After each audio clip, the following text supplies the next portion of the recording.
एक राजा था जिसकी दो बेटियां थी। दोनों बेटियां एक से बढ़कर एक थी। राजा के राज्य की सीमा के पास ही घने जंगल में लॉरल राक्षस रहता था। उसे जब राजकुमारियों के बारे में पता चला तब उसने धोखे से उनका अपहरण करने का निश्चय किया। एक दिन वह बूढ़ी औरत का वेश बनाकर राजा के महल में चला गया। राजा ने सोचा कि कोई भिखारिन है। उसने अपनी बड़ी बेटी को भीख देने के लिए भेज दिया। बड़ी बेटी बाहर गई तो बूढ़ी औरत ने अपना सोने का जादुई सेब निकाल लिया। राजकुमारी ने जैसे ही सेब अपने हाथ में लिया, सेब उसके हाथ से फिसलकर जमीन पर लुढ़कने लगा। सम्मोहन में आकर राजकुमारी उसे पकड़ने को आगे बढ़ी। सेब अपने मालिक राक्षस के साम्राज्य की ओर जाने लगा। आगे चलने पर बड़ी राजकुमारी एक कुएं के पास पहुंची। कुएं के किनारे बैठी एक चिड़िया उसे पुकारने लगी, ओ प्यारी लड़की, मुझे पानी दो। बड़ी राजकुमारी ने उसे डांटते हुए कहा, भागो, मुझे इतनी फुर्सत नहीं है कि तुम्हें पानी पिला सकूं। मैं उस सेब का पीछा कर रही हूँ। तभी राक्षस उसे पकड़कर अपने साथ ले गया। जल्दी ही वे एक काले साम्राज्य में पहुंच गए। वहां सब कुछ काला ही काला था। काली घास, काले फूल, काला आसमान। आगे चलकर दोनों राक्षस के काले महल में पहुंच गए। राक्षस ने राजकुमारी को अपना पूरा महल दिखा दिया। अंत में जब वे एक बंद कमरे के सामने आए तो राक्षस बोला, तुम इस कमरे को छोड़कर इस महल में कहीं भी जा सकती हो। याद रखना, मुझे धोखा देने की कोशिश नहीं करना। एक दिन जब राक्षस शिकार पर गया हुआ था, राजकुमारी ने उस कमरे का ताला खोल ही दिया। खोलते ही वह भयभीत हो गई। उस कमरे में कई कैदी और गुलाम जंजीरों से लटके झूल रहे थे। राजकुमारी को देखते ही वे आग्रह करने लगे, हमारी जंजीर खोल दो, हमें आजाद कर दो। राजकुमारी ने एक एक कर सबकी जंजीरें खोल दी। फिर उन्हें कुछ खाने पीने को दिया। कैदियों ने उसे धन्यवाद दिया और वहां से चले गए। जैसे ही राक्षस शिकार से लौटा, जादुई सेब ने उसे सब बता दिया।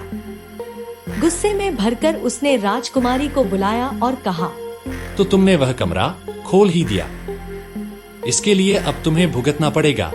यह कहकर राक्षस ने राजकुमारी को मारकर कमरे को फिर से बंद कर दिया। कुछ दिनों बाद राक्षस लॉरल छोटी राजकुमारी को पकड़ने चल पड़ा। इस बार वह एक सुंदर राजकुमार का रूप धारण कर राजा के महल में चला गया। राजा के पास जाकर वह बोला, मैं आपकी छोटी बेटी का हाथ मांगने आपके पास आया हूँ। इतने सुंदर राजकुमार को देखकर राजा प्रसन्न हो गया। उसने अपने सेवकों को शादी की तैयारियों करने का आदेश दे दिया। छोटी राजकुमारी और लॉरल की शादी हो गई। अब वे राजा से विदा लेकर अपने घर जाने लगे।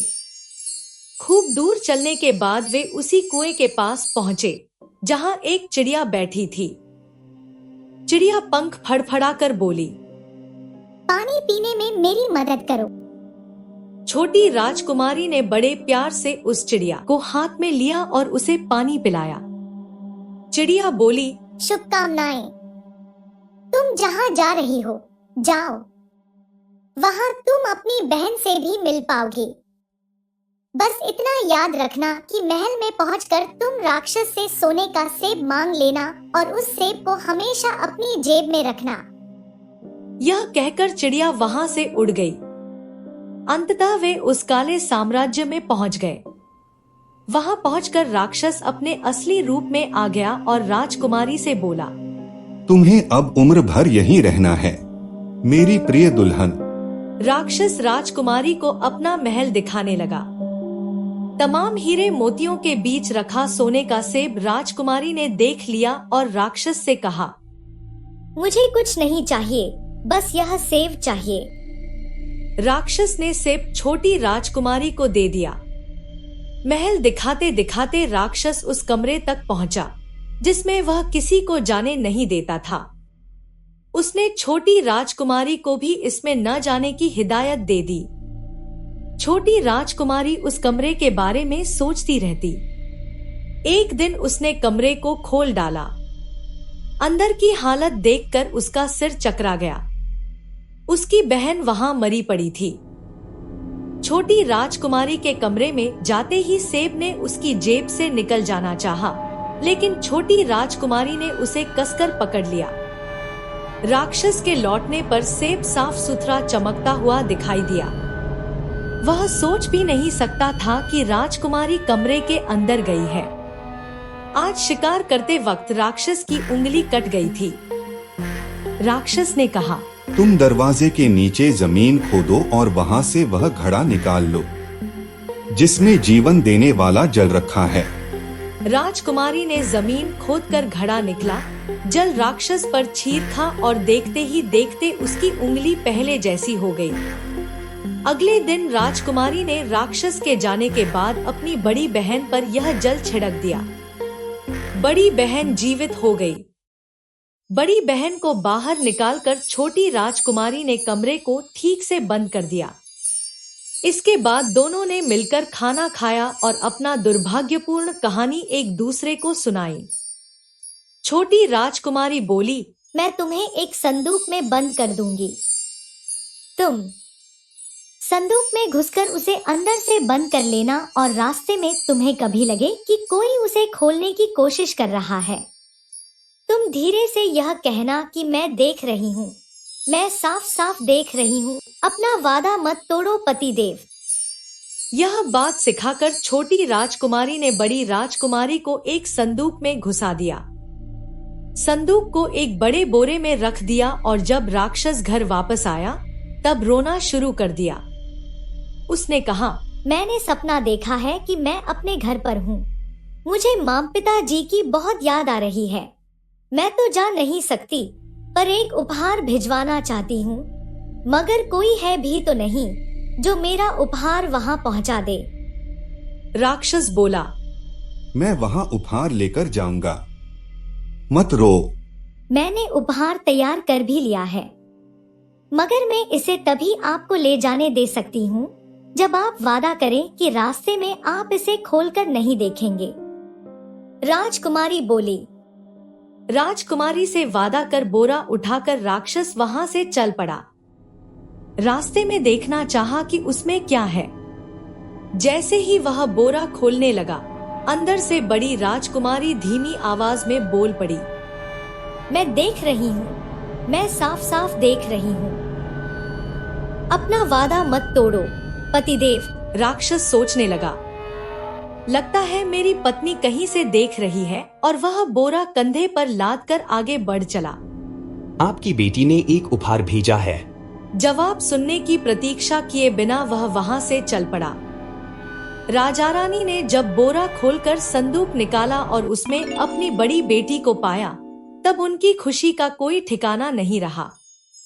इसके बाद छोटी राजकुमारी अपनी मुक्ति की बात सोचने लगी। वह सोचती रही और अंत में तय किया कि वह अपना एक पुतला बनाएगी। उसने मोम का एक पुतला बना लिया, उसे कपड़े पहना दिए। अगले दिन वह फिर से रोने लगी।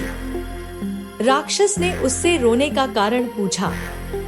उसने जवाब दिया, मैंने फिर से माता पिता को सपने में देखा है।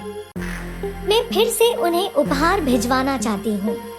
ठीक है, भेज देना। अब तुम रोना बंद करो। तुम बोरा तैयार करो, मैं शिकार से लौटकर उसे पहुंचा दूंगा। मैं बोरा महल के दरवाजे पर ही रख दूंगी। आप अंदर मत आइएगा। क्या पता उस वक्त मैं सो रही हूँ या कोई काम कर रही हूँ। आप बोरा पहुँचाकर महल के अंदर आ जाइएगा। राक्षस शिकार करने चला गया। इधर छोटी राजकुमारी ने महल के अंदर मोम का पुतला रख दिखा। इसके बाद एक बोरे में एक संदूक डाल दिया और उसे दरवाजे के बाहर रख दिया। फिर उसमें घुसकर संदूक अंदर से बंद कर लिया। शाम को राक्षस शिकार करके लौटा। उसने बाहर रखा बोरा देखा। उसने बिना देरी किए कंधे पर बोरा लादा और आगे बढ़ गया। इस बार उसने बोरा देखने के बारे में तो सोचा तक नहीं। राजा के महल पर जाकर उसने बोरा रख दिया और वापस चल पड़ा, क्योंकि उसकी प्रिय पत्नी ने उसे जल्दी लौटकर आने को कहा था। इधर जब संदूक से छोटी राजकुमारी निकली तो सभी खुशी से पागल हो गए। राजा रानी निश्चय हो सबसे अधिक खुश थे। राक्षस तेजी से चलता हुआ अपने काले महल में पहुंच गया था, लेकिन जब उसने महल को खाली पाया तब सोने के सेब को बुलाया। सोने का सेल अब भी साफ सुथरा चमक रहा था। उसे इस तरह चमकते देखकर राक्षस को बहुत गुस्सा आया और उसने सेब को जमीन पर खूब जोर से पटक दिया। पटकने के कारण से सेब कई टुकड़ों में बंट गया और उसके टुकड़े होते ही राक्षस का महल टूटकर गिर गया। अब राक्षस गुस्से से पागल होकर राजा के महल की ओर जाने लगा, लेकिन इस बार राजा तैयार थे। उन्होंने अपनी सेना को पहले से ही जमा कर दिया था। जैसे ही राक्षस आया, सैनिकों ने उसके टुकड़े टुकड़े कर दिए।